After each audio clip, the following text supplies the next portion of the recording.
এই বছর নবরাত্রিতে কোকো গিয়েছিল তার বন্ধুর বাড়িতে। সেখানে হচ্ছিল কন্যা পুজো। এই পুজোয় কোকোর মতো ছোট ছোট মেয়েদের দেবী রূপে পুজো করা হয়।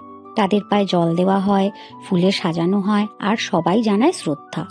কোকো পেল উপহার আর সাথে সুস্বাদু খাবার। সেদিন সে নিজেকে সত্যিই একজন ছোট্ট দেবী বলে মনে করছিল। এরপর শুরু হলো কোকোর দুর্গাপুজোর সফর। প্রথমেই সে গেল ব্যাপস মন্দিরের দুর্গাপুজোয়। নবমীর সন্ধিক্ষণে সবাই মিলে দেখল মনোমুগ্ধকর সন্ধি পুজো। ধনুচির ধোয়া, ঘণ্টা আর মন্ত্রের শব্দে ভরে উঠেছিল চারপাশ।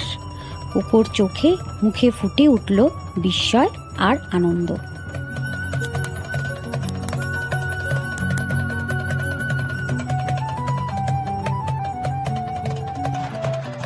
পরের গন্তব্য ছিল আলেন রোডের পুজো মণ্ডপ। রঙিন আলো, সজ্জা আর ভিড়ে জমে উঠেছিল উৎসবের আমেজ। শেষে সে পৌঁছল মুরুকল্লোলের পুজোয়। সেখানে ছিল এবছরের সবচেয়ে সুন্দর প্রতিমা। মা দুর্গার প্রতিমা দেখে কোকো মুগ্ধ হয়ে তাকিয়ে রইল। আর শেষে প্রসাদও পেল। মিষ্টি আর উৎসবের স্বাদে মুখ ভরে উঠল হাসি। দশমীর দিনটা ছিল আরো বিশেষ।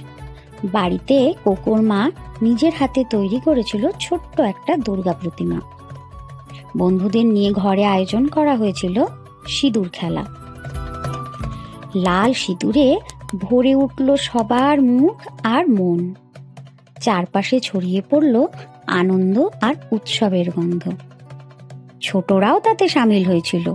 এই বছরের দুর্গাপুজো আবুধাবিতে কোকোর জন্য ছিল রঙে, আলোয় আর খুশিতে ভরা একটা বিশেষ অভিজ্ঞতা।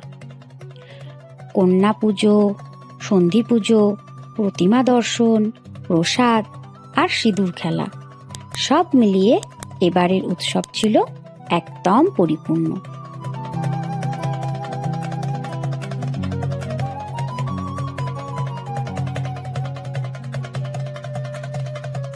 তো বন্ধুরা, ভিডিওটা ভালো লেগে থাকলে please like and share this video আর চ্যানেল সাবস্ক্রাইব করতে ভুলবে না।